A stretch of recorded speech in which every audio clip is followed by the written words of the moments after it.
Kalablab, so ayan, is i-reveal ko pala yung mga favorite kong damit. Pang-alis ko palagi. Kasi damit, favorite ko siyang damit basta. So ito yung una, yung pula na binigay sa akin. Sino mama nagbigay nito? Sila Ate Pau Pau, yan. Jordan Poo. Paul pala yan, Jordan Poo.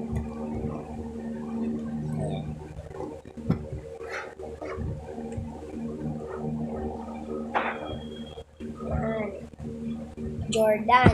Naka-Jordan ako. Tapos ito yung dress. Dress.